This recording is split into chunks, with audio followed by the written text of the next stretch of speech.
Hello दोस्तों, आज की वीडियो में आप सबका स्वागत करता हूं। दोस्तों, आज की वीडियो में मैं उस टॉपिक के बारे में बताने जा रहा हूं जो पूरे देश में छाया हुआ है। दोस्तों, आज मैं चंद्रयान 3 और इसरो के बारे में बताऊंगा। दोस्तों, यह आपके एग्ज़ाम के लिए भी महत्वपूर्ण होगा और आपकी नॉलेज के लिए भी महत्वपूर्ण होगा, जिसकी इन्फॉर्मेशन आप सबको होनी चाहिए कि आखिरकार इसरो है क्या। इसरो भारत की एक महत्वपूर्ण संस्था है जो विज्ञान के क्षेत्र में, जो अंतरिक्ष के क्षेत्र में काम करती है। दोस्तों, इसरो जैसे भारत की संस्था है, वैसे अमेरिका की संस्था नासा है। नासा का आपने बहुत नाम सुना होगा, लेकिन इसरो का भी अब बहुत बड़ा बोलबाला बन चुका है, क्योंकि इसरो एक बहुत विश्व में एक बहुत महत्वपूर्ण संस्था के रूप में उभर चुकी है। और चंद्रयान 3 की सफलता के बाद आज पूरा देश भारत की ओर देख रहा है, इसरो की तरफ देख रहा है। दोस्तों, जहाँ जहाँ साइंस में और अंतरिक्ष के क्षेत्र में नासा का नाम लिया जाता था, आज वहीं इसरो का नाम लिया जा रहा है, क्योंकि चंद्रयान 3 कोई आम सफलता नहीं थी।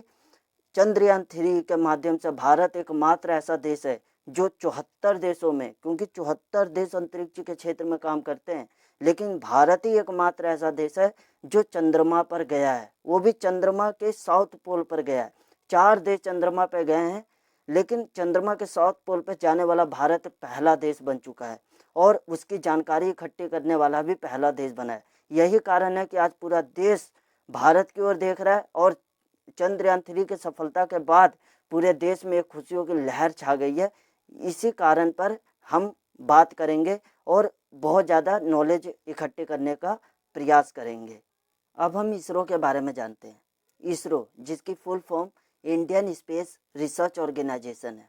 क्या? इंडियन स्पेस रिसर्च ऑर्गेनाइजेशन, जिसका हिंदी में मतलब होता है भारतीय अंतरिक्ष अनुसंधान संगठन। इसरो की स्थापना 15 अगस्त 1969 में की गई थी तथा इसका जो मुख्यालय है वो बेंगलोर में स्थित है। इसरो के जो वर्तमान में अध्यक्ष है वो श्रीधर सोमनाथ जी हैं, जिनकी अध्यक्षता में चंद्रयान 3 को लॉन्च किया गया था तथा चंद्रयान 3 को सफल किया गया। श्री सोमनाथ जी बहुत महत्वपूर्ण साइंटिस्ट रहे हैं भारत के, और आज वह इसरो के अध्यक्ष के रूप में कार्यरत हैं। दोस्तों, जो इसरो का जो देखरेख होता है वह सीधे भारत के प्रधानमंत्री करते हैं। इसरो एक बहुत बड़ी संस्था है जो विज्ञान के क्षेत्र में तथा जो अंतरिक्ष के क्षेत्र में काम करती है, जो भारत की उपलब्धियों को अंतरिक्ष के क्षेत्र में बढ़ाती है। भारत जितना भी जानता है अंतरिक्ष के क्षेत्र में, सैटेलाइट भेजना हो या विज्ञान के क्षेत्र में जितनी भी तरक्की करता है, इसरो की इसमें महत्वपूर्ण भूमिका होती है, क्योंकि इसरो भारत की जो रणनीति होता है, मतलब कि जो विज्ञान के क्षेत्र में उपलब्धि प्राप्त करने का जो उद्देश्य होता है, उस उद्देश्य को कार्यरत करना, उस उद्देश्य को, उस लक्ष्य को प्राप्त करने का जो जिम्मा होता है वह इसरो के ऊपर होता है। इसरो के बहुत पूरी टीम मिलकर, जो बहुत सारे जो वैज्ञानिक होते हैं वह पूरी टीम मिलकर भारत के लक्ष्यों को पूरा करने में महत्वपूर्ण योगदान देती है, और इसी का उदाहरण है चंद्रयान 3। चंद्र मिशन, जिसकी शुरुआत भारत के प्रधानमंत्री श्री अटल बिहारी वाजपेयी जी ने किया था। दोस्तों, 2003 की बात है जब चीन ने अंतरिक्ष में मनुष्य को भेजा था। तब श्री अटल बिहारी वाजपेयी जी ने, जो भारत के प्रधानमंत्री थे, उन्होंने इसरो के वैज्ञानिकों को कहा कि एक ऐसी तकनीक विकसित करो जिससे हम मनुष्य को अंतरिक्ष में भेज सके। यहीं से भारत की चंद्र मिशन की शुरुआत हुई थी, और फिर भारत ने अपने चंद्र मिशन को शुरू करने के लिए सबसे पहला जो मिशन शुरू किया था वह चंद्रयान 1 था। चंद्रयान 1 को 22 अक्टूबर 2008 को लॉन्च किया गया था। PSLV C11 के माध्यम से चंद्रयान 1 को 6:22 पर लॉन्च किया गया था। दोस्तों, यह भारत के लिए बहुत बड़ी उपलब्धि थी और वैज्ञानिकों के लिए यह एक यादगार पल था। उस समय जो इसरो के चेयरमैन थे वह माधवन नायर थे, और चंद्रयान 1 के माध्यम से 11 उपकरण चांद पर भेजे गए थे, जिसके माध्यम से वैज्ञानिकों को यह पता चला कि चांद पर बर्फ और पानी की उपस्थिति है। दोस्तों, चंद्रयान 3 की सफलता के बाद वैज्ञानिकों को बहुत सारी चीज़ें पता चल रहा है। कि साउथ पोल पर ऑक्सीजन जो जीवन जीने के लिए महत्वपूर्ण संसाधन है वह है, साउथ पोल पर सल्फर है, साउथ पोल पर कार्बोहाइड्रेट है, बहुत सारे तत्वों का पता चल रहा है वैज्ञानिकों को। तो यही सब जानकारियाँ इकट्ठी करने के लिए ये सब मिशन आयोजित किए जाते हैं, लक्ष्यों को प्राप्त किया जाता है ताकि हमें चीज़ों के बारे में पता चले। तो चंद्रयान 1 के माध्यम से ही वैज्ञानिकों को पता चला था चांद पर पानी की उपस्थिति है। चंद्रयान 1 की सफलता के बाद भारत चंद्रमा के साउथ पोल पर जाने का लक्ष्य निर्धारित किया। इसरो के साइंटिस्ट इस कदम की ओर बढ़े। दोस्तों, जो चंद्रयान 1 था वह चंद्रमा के उस भाग पर गया था जिस भाग पर 3 देश ऑलरेडी जा चुके थे, और चंद्रयान 1 की सफलता के बाद भारत ऐसा चौथा देश बना था जो चंद्रमा पर गया था। दोस्तों, इससे पहले भारत से पहले जो 3 देश थे वह अमेरिका, रूस और चाइना थे। इसके बाद भारत चौथा देश बना जो चंद्रमा पर गया। लेकिन भारत ने सोचा अगर कोई भी देश भारत के इस साउथ पोल पर नहीं गया है तो वहाँ जाने का लक्ष्य निर्धारित किया जाए और साउथ पोल की जानकारियों को इकट्ठा करना आवश्यक है। इसलिए इसी को लक्ष्य मानकर इसरो के वैज्ञानिकों ने चंद्रयान 2 को 22 जुलाई 2019 को लॉन्च किया। दोस्तों, 22 जुलाई 2019 को चंद्रयान 2 को लॉन्च किया गया था और 3,84,000 किलोमीटर की दूरी तय करने के बाद हमारा जो विक्रम था वह चंद्रमा पर लैंड करने वाला था। 3,84,000 किलोमीटर वह दूरी है जो पृथ्वी और चंद्रमा की वास्तविक दूरी है। मतलब कि पृथ्वी से जब चंद्रयान 2 को लॉन्च किया गया था तो चंद्रमा तक जाने के लिए उसे 3,84,000 किलोमीटर की दूरी तय करनी पड़ी थी। यह एक महत्वपूर्ण क्वेश्चन है कि चंद्रमा और पृथ्वी की दूरी क्या है, तो 3,84,000 किलोमीटर की दूरी है। तो 3,84,000 किलोमीटर की दूरी तय करने के बाद हमारा जो लैंडर था वह चंद्रमा पर उतरने ही वाला था। लेकिन जब हमारे लैंडर और चंद्रमा के बीच की दूरी सिर्फ 2.1 किलोमीटर की दूरी बची थी, तभी जो इसरो का संपर्क था वह हमारे लैंडर से टूट गया था और इसकी वजह से हमारा लैंडर चंद्रमा पर जब संपर्क टूट गया तो वो लैंड किया नहीं किया उसका इसरो को पता ही नहीं चला और यह एक विफलता हमें हासिल हुई थी।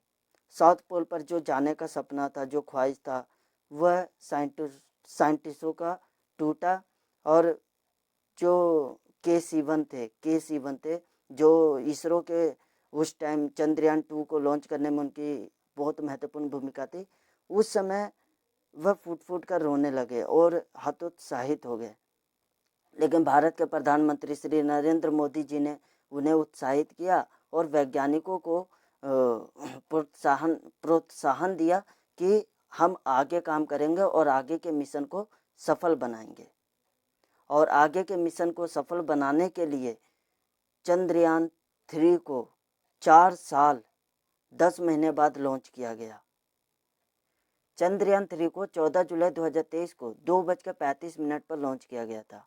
चंद्रयान 3 को LVM-3 रॉकेट पर लॉन्च किया गया था तथा इसका उद्देश्य यह था कि चंद्रमा के साउथ पोल पर जाकर हमारा जो लैंडर और रोवर है वह चंद्रमा से जुड़ी इंफॉर्मेशन को हमारे वैज्ञानिकों को दे।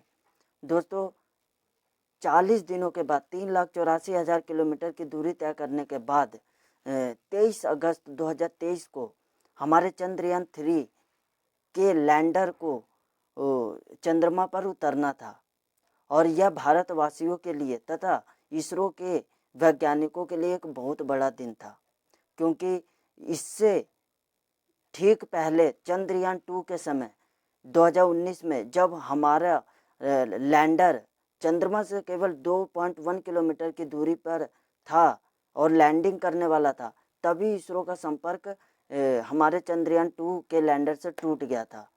लेकिन इस बार 23 अगस्त 2023 को वही दिन था जब हमारे लैंडर को दोबारा चंद्रमा के दक्षिणी ध्रुव पर लैंड करना था और यह हमारे लिए एक बड़ा दिन था कि इस बार लैंडिंग सफलतापूर्वक होगी कि नहीं, यह सभी को इसका दिलचस्पी से इंतजार था कि क्या होगा।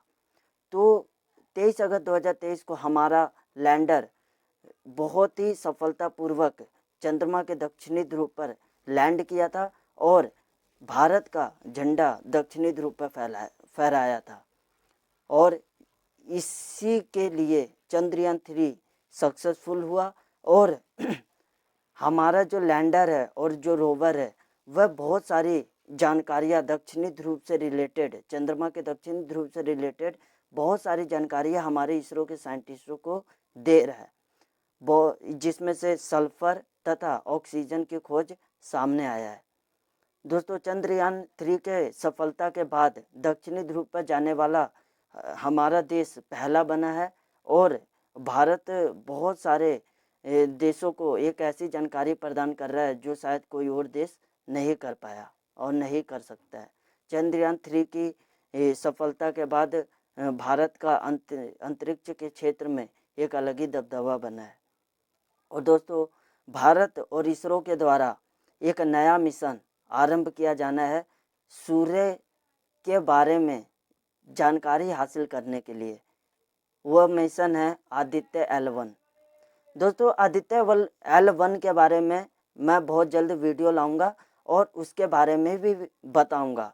L1 बहुत महत्वपूर्ण मिशन होने वाला है इसरो के लिए भी और भारत के लिए भी और पूरी विश्व के लिए भी, क्योंकि अगर हम सूर्य तथा ग्रहों तथा अंतरिक्ष के बारे में जितनी ज़्यादा जानकारी प्राप्त कर पाएंगे तभी हमारा जो उनसे जुड़े तथ्य हैं उनको समझने की समझ विकसित होगी।